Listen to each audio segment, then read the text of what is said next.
The Dane and Derek Show is an uncensored, unfiltered podcast. Content warnings can be found in the episode description.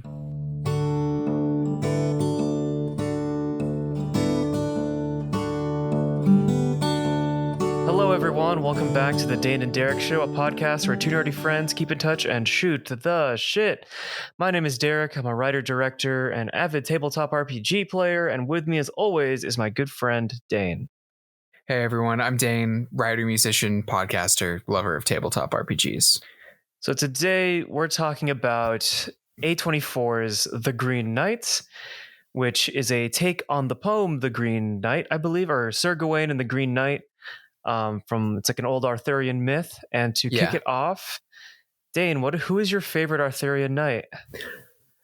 Okay, I'm going to cheat on this answer. It's Morgana, not actually a knight. Okay, so your favorite Arthurian character then? Yeah, if I have to pick a knight, I think it's Sir Robin, and that entirely has to do with the Monty Python skit about the brave Sir Robin. Very fair. Just because it's funny. But actually the character Morgana is the one that I find the most fascinating and all kinds of stuff.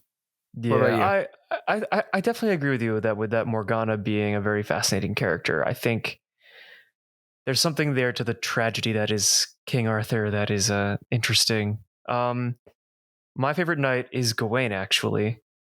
Fair. He's a wonderful knight. Yeah, he's because according to the poem. Yeah, according to the poem. Yeah, because Lancelot is Lancelot, the best friend that, betrays and ultimately dies. Spoilers for a several thousand-year-old myth.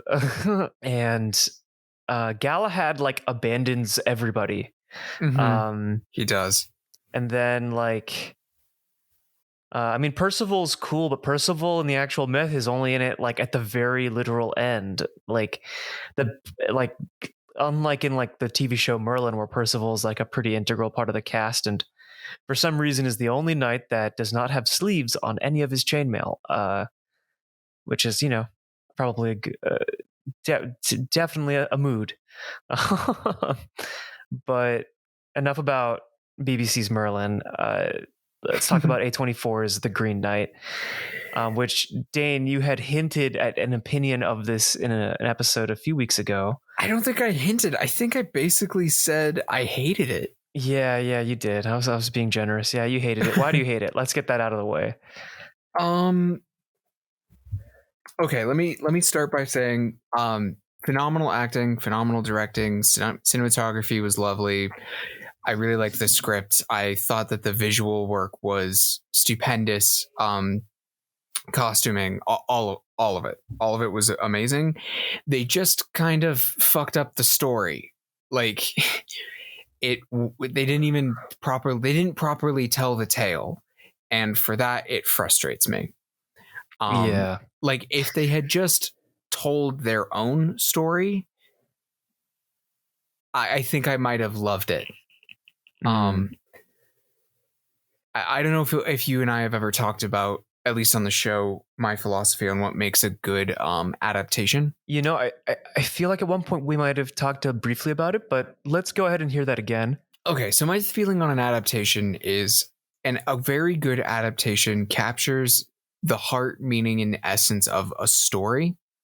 It doesn't necessarily have to capture the details, because if you're adapting something from one medium to the other, there are things that are unique to each medium that cannot be fully translated. Just impossible, right? There is no movie that can fully encapsulate a book, because a book tends to be pound for pound so much longer and so much more detailed. And the things that a book often excels at, a film sucks at, if that makes sense. Yeah, different mediums definitely have different strengths and weaknesses. Right. There's a reason why in the actual Lord of the Rings books, the battles, while not glossed over, are not heavily focused on in quite the same way as they are in the films. The films lend themselves to showcasing that sort of thing because they're a visual medium, etc. That sort of thing. Right. The film, the A24, right? A24 A24. The A24 film does not end up capturing the story or the spirit of the story. It just, in my opinion, simply doesn't. Yeah, it's a little bit of a darker take on what is generally a very jovial like myth. Right. And I was even like kind of like excited about like the darker take. It was like, oh, it's just, I don't know, matured up, right? Like they just took this direction with it, but they didn't finish the story. So we probably got to get into the story itself. So if Sir Gawain is your favorite knight, so why don't you tell the myth? Because it's pretty short and simple. You could just give it like a brief overview, and then we can talk about the film's take. Yeah, so basically, like the myth itself is about a bet that Sir Gawain makes with the Green Knight, who's from a distant land, and it's, you know, the whole we're going to exchange blows, yada yada yada.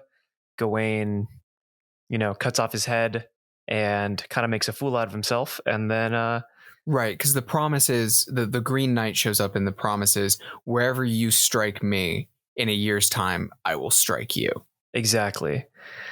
And so a year goes, and Gawain sets out to go, you know, do the honorable thing, and specifically, this is important to the story. He cuts off the Green Knight's head. Yes, specifically, yes, he does. And the Green Knight is magical, therefore picks up the head and is fine, sort of.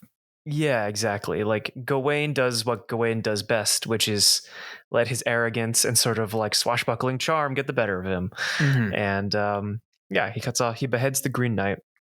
And so he goes on this quest, and there's like several trials and tribulations, all of which, like, to kind of gloss over them, like Gawain effectively like either solves or resists. And ultimately, like there's like a confrontation at the castle where he like resists this lord's wife, and yes, he gets like a magic sash there that is supposed to like protect him. And then while confronting the Green Knight, he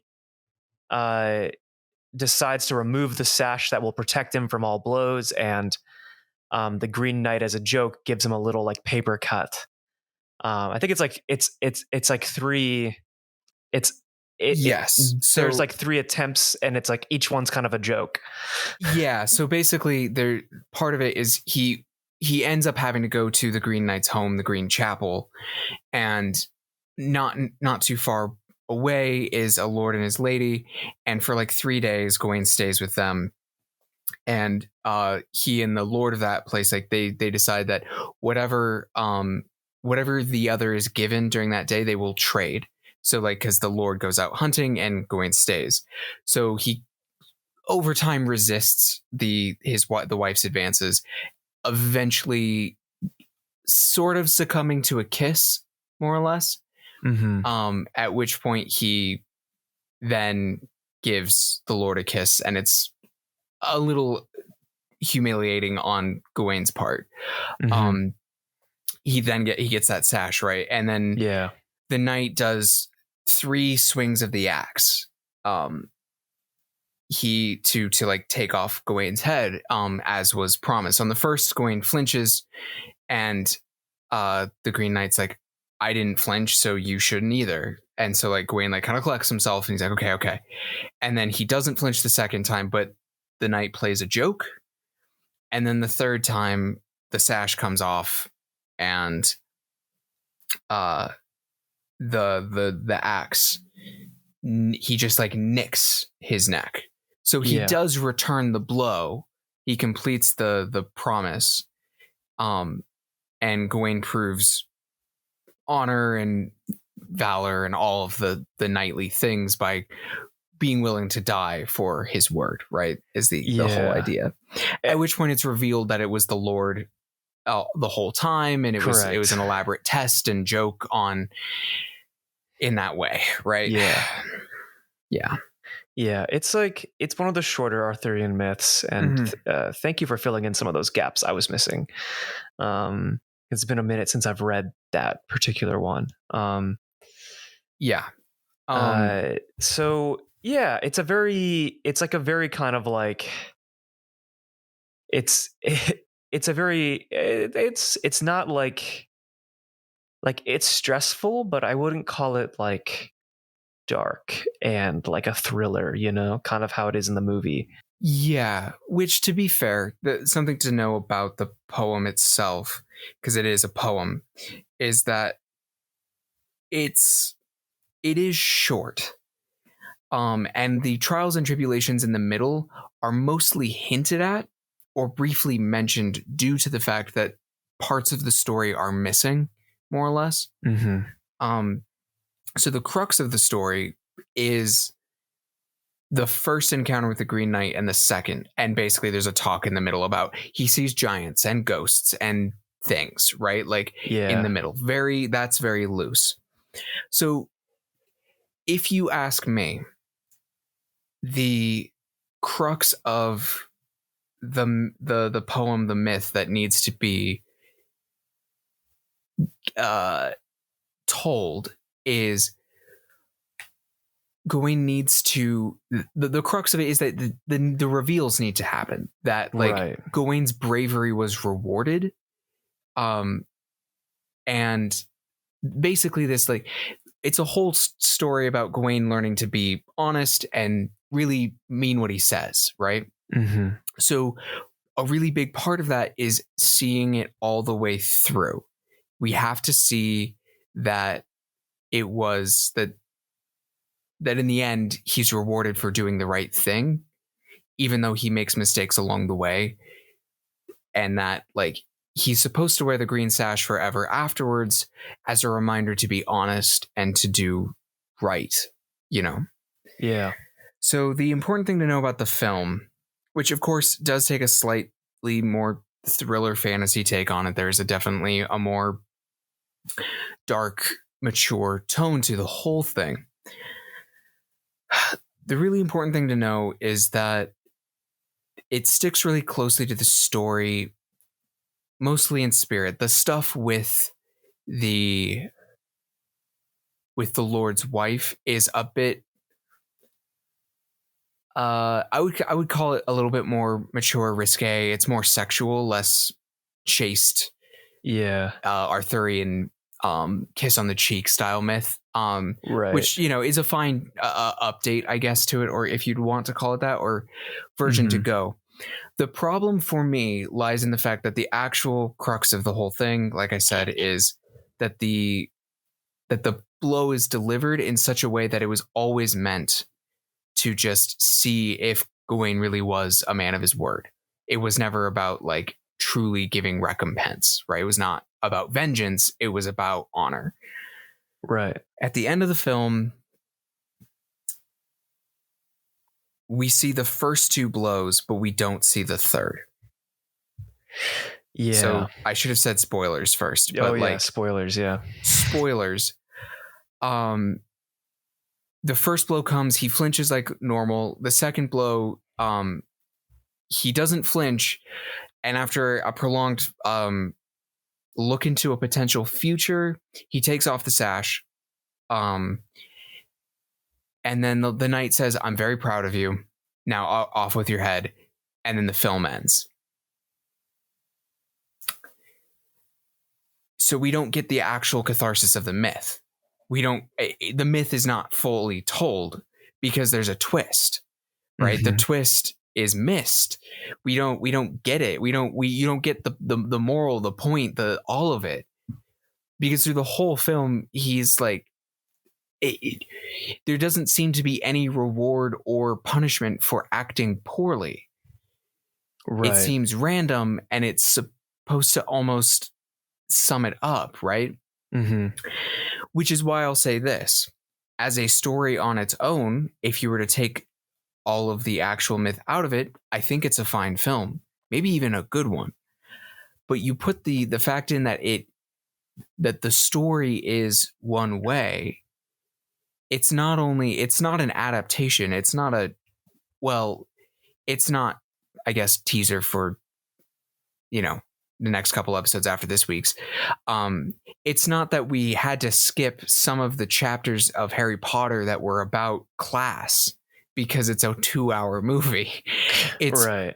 We missed the point that in Harry Potter, the point is that Harry triumphs over Voldemort because of love. It's like if that got taken out of the films, it would Right. suddenly not even be, it wouldn't even resemble the story anymore. And I think the most frustrating part about the whole film for me is the fact that it bungles it at literally the last possible second. Mm-hmm. Right? Like say what you will about it being like a dark take or not super like fun or whatever. Up until that point, it was still the story. And then it wasn't. Mm-hmm. Yeah. And that was the most disappointing thing. Frustrating for me. Interesting. Yeah.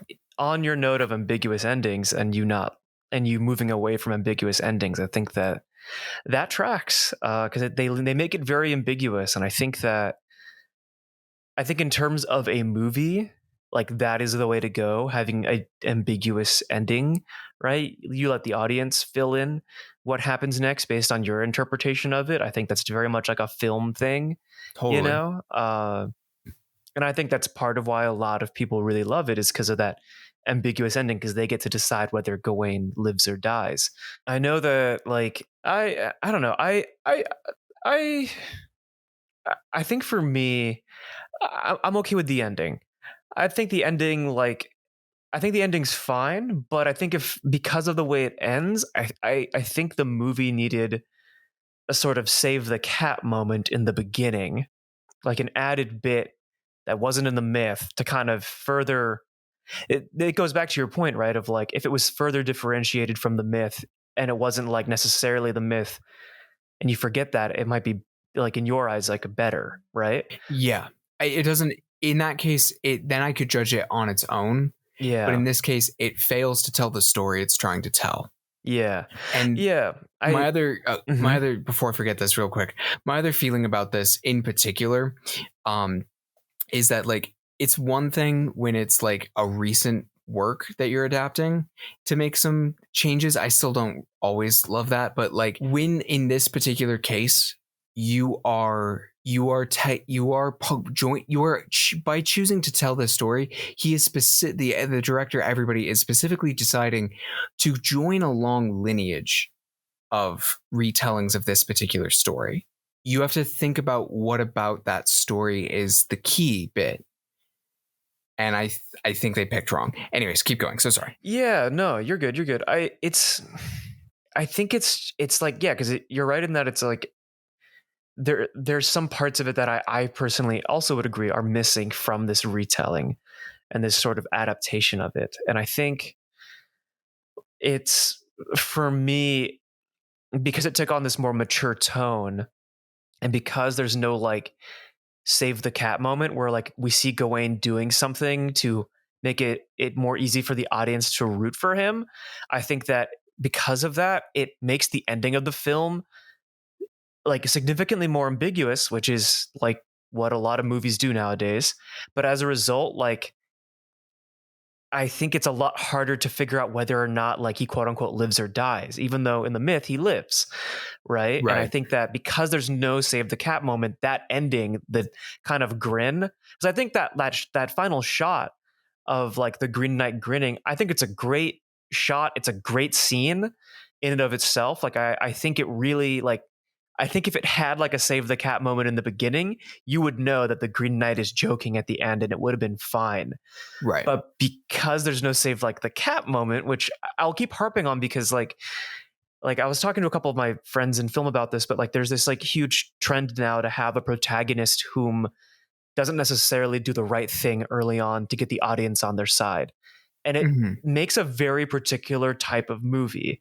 The kind of movie that like A24 likes to make. They're very like these like very like almost like art house. They're like on the border of art house and Oscar, but also like blockbuster, right? They're like somewhere they've managed to find a very particular triangle, like, or to find a very particular point in that triangle of art house, Oscar, and blockbuster, right?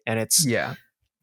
And I think like because of this new like way of developing characters, like we don't get that sense of like why we're like watching a character suffer, right? Yes. And and for me, that's like what does it, is that because like it's so hard for me to root for Gawain so early on, it's like the joke at the end, like it didn't hit as well as I would have liked it to. And on top of that too, like I love Dev Patel as an actor, and Oh, like he knocked it the he's fuck out of the incredible, park right? in that film. Like, Yeah, like there's no one else you can imagine playing Sir Gawain, right? no. It's like, and that's what's so like that, like you said, like the film has incredible design. It's incredibly written. It's got some incredible visuals and incredible casting and music. There's so many good things about this film, but it just leaves out like two or three things from the myth that make it like really hard for both of us to like really enjoy it or like it. And Right. like for you it's parts of the myth, and for me it's parts of sort of like traditional kind of filmmaking that Yeah. I'm kind of missing from it. And like there's a part of me that feels like maybe like I know it was all intentional, but there's a part of me that wants to see a version of this that is like that, right? And like with the same cast and everything, because I think it was just like it's one of those films that I think I have a feeling, right? Like this film probably is going to have a bigger influence on the fantasy genre than Game of Thrones. I think it might. And here's the thing. Like I genuinely wish that this film had been just like literally I wish they just changed some names and the title of the film. Seriously, like that, like literally that's all I would have needed. Like Yeah. for me to be very about this movie, because I'm kind of like, yeah, actually I'm kind of about the idea of a art house fantasy film. Yeah. Right? Exactly. Like, Right. I was Yeah. like, Because it would open. Yeah. it's dope. It's so cool. Yeah. And that's part of the reason why it makes me so upset, is because barring this little thing, which makes me feel like the whole film falls apart, it's stupendous. I think it's a triumph. And like, yeah, it's I find it deeply frustrating for that reason. But I do want to circle back to what you're saying about the save the cat moment, because I think there's one, which is he treats the girl who died in the house. Oh, right. yeah. That is his one moment, right? Yeah, but that's like halfway through the movie. Jeez. It is. It's late, but it is his save the cat moment. And the unfortunate thing is that I don't think it's enough to make it clear at the end the point of the myth. Yeah. Because the one thing they make clear is that the right thing is still the right thing, right? Like he needs to go through with it. They do make that clear. Yes. What they don't make clear is the idea of the myth that is, and not only should you like, and then you are rewarded for it, right? And I don't know. It's just it's such a bare bones story that to miss the crucial plot point feels so frustrating. But I want to come back around to what you're talking about of like it's missing filmmaking things, because from my perspective, it isn't missing filmmaking things. It's missing a storytelling and adaptation and understanding of mythology thing. Yeah, I guess for me it's like there's the film doesn't have like a very traditional, like, whether it doesn't have like a traditional 3, 4, or 5 act structure. Mm-hmm. It's almost like, and they do this like in the film with like the little title cards in between for the chapters, right? Yeah. Which makes it kind of feel like an indie film, like like so many indie films that do like chapter breaks, like had a slight Wes Anderson feel with those. Yeah, like a Moonrise Kingdom feel, or Me and Earl and the Dying Girl kind of feel, right? Yeah. Which is a strange comparison, but they do the same thing. I think that for me, like when I go to the movie theater to like watch a sort of like epic fantasy film, which is I think is what this is classified as an epic fantasy film. Yeah. Is like I have an expectation of like certain techniques, certain like storytelling conventions, right? And for me, the big one was save the cat. Like in the first like 30 minutes of the movie, your protagonist is supposed to do something that even though even though they may not be a good person, it does show that deep down they are, right? Like Indiana Jones, right? Like in Raiders of the Lost Ark, he gives Alfred Molina his whip, right? Even though like he could very much die, but he gives him the whip anyway. And then Alfred Molina betrays him, and all of a sudden you now are rooting for Indy so much more. And they even Right. have like 2 save the cat moments, right? Because after he gets out, like he loses to Belloc, and there's another save the cat moment there. Like he's constantly saving cats. Harrison Ford, cat saver, and like there's only this like you pointed out, there's only that one moment with the dead girl, and it's like, damn, like that comes in at like minute 45 or something, like Something, yeah. and it's like that's really late, and like I get it, but And then it's not followed by a steady progression upward either. yeah, because by that point, right, he's already been robbed, abandoned, you know, like Mhm. like I think like if there was something a little bit before he got robbed and abandoned, it would have been a little bit easier to kind of sympathize with him in those Yeah. moments. Whereas like you kind of watch it and you're like, oh, he's such an idiot. And, you know, like it feels less of like a story about bravery and a story more about like cleaning up your act in a way, which like I guess is a story about bravery. Which is great. Like that's because on some level, I mean, it is a story about cleaning up your act. It's just in Arthurian myth, it's hidden behind this chivalric code, right? Yeah. Right. So it's the same idea. It's just modernized, but it doesn't stick the landing for me. It's about the landing. It's not about because well, that's the thing, right? It's like the first 5 minutes have to hook your audience, and the last 5 are all they're going to remember. And I honestly feel like, yeah, I mean, I agree with you. I think in like talking it out, I think like if the ending of like if you forget to save the cat moment in the beginning and you just have the reveal of the joke and like the return home or something tacked on in like 5 minutes, that might have made the film feel different whole. In a way that would have felt more satisfying. Yeah, like more whole. Yeah. Because the way it ends, it like it leaves you wanting to know what happens next, but not necessarily in a good kind of way. Like you're almost terrified when it ends ambiguously. Yeah, and here's the thing: I don't mind ambiguous endings so long as that's the ending, right? Right? Yeah. Like the point isn't it's ambiguous, right? Like that's the story's ending is that it's an ambiguous ending. Mm-hmm. The unfortunate thing for this movie is that the story has an ending.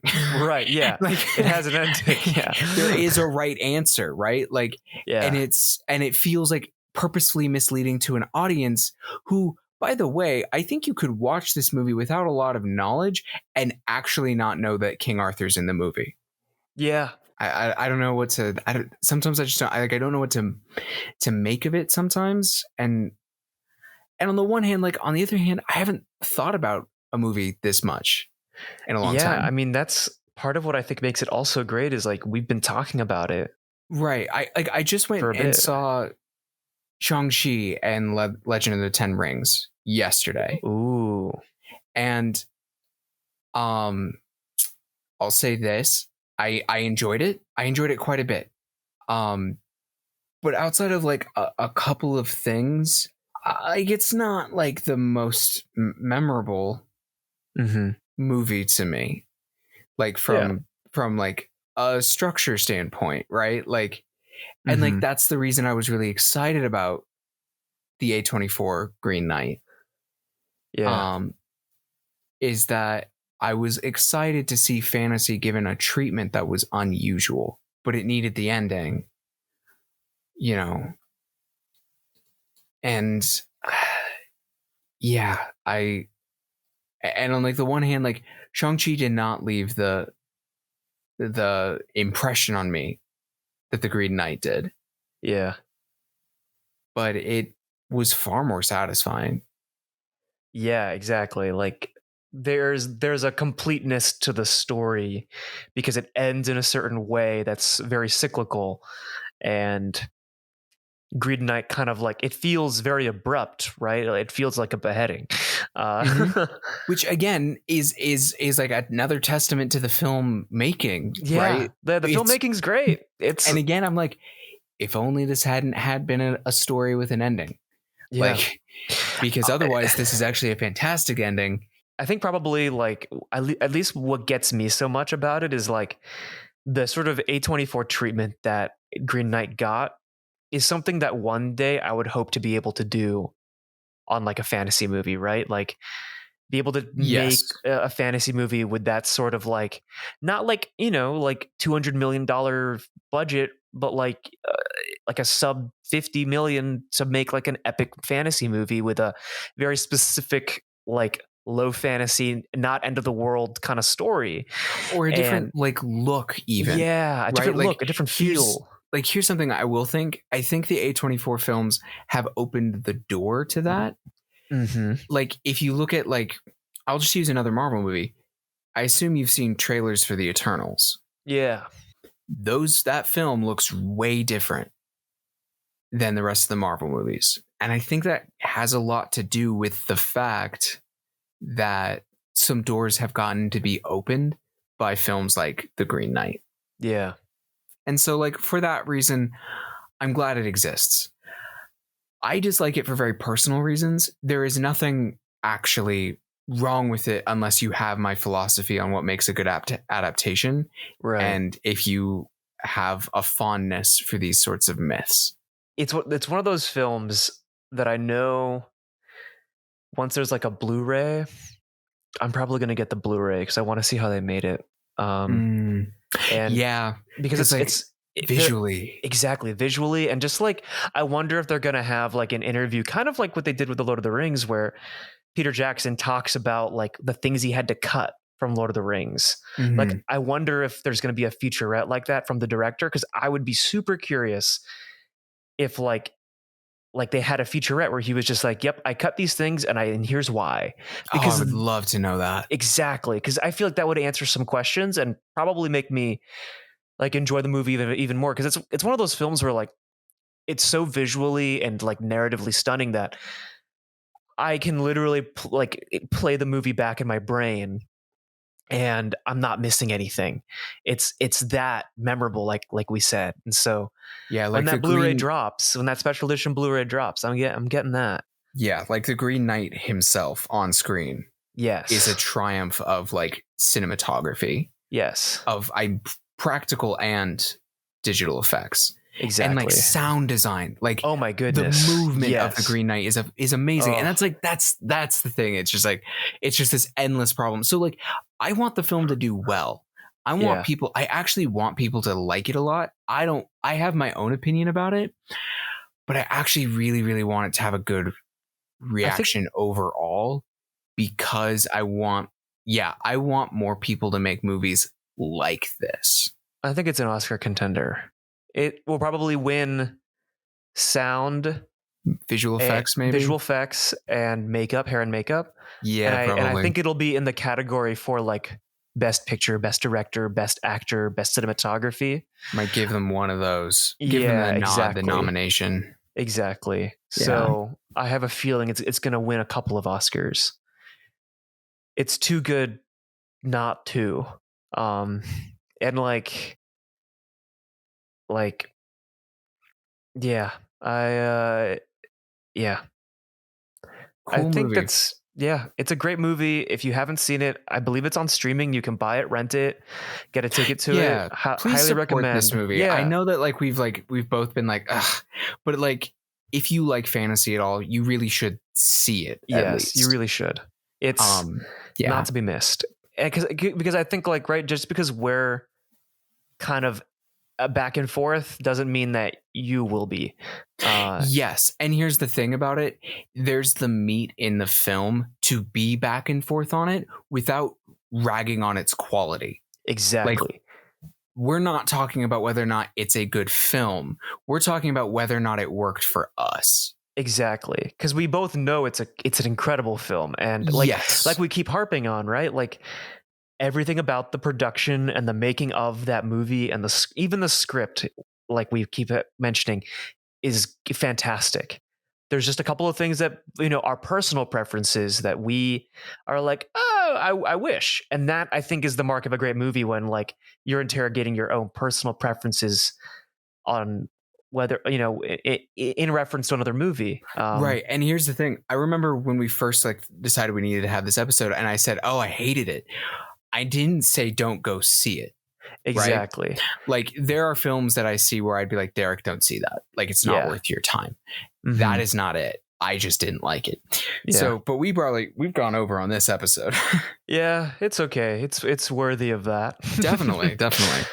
But yeah, so yeah, go see Green Knight, and that's going to be it for this week. You can see what movies I'm watching on Letterboxd at Benig-Aiello. And Dane, where can we find you and your work? You can find me at danewrites.com. There's links to my podcast, music, Twitter, and out to my Substack, where you can find writing that I post something to about once a week. Well, everyone, remember to be brave, be honest, and don't be a fool. Yeah. Bye-bye. Catch you later.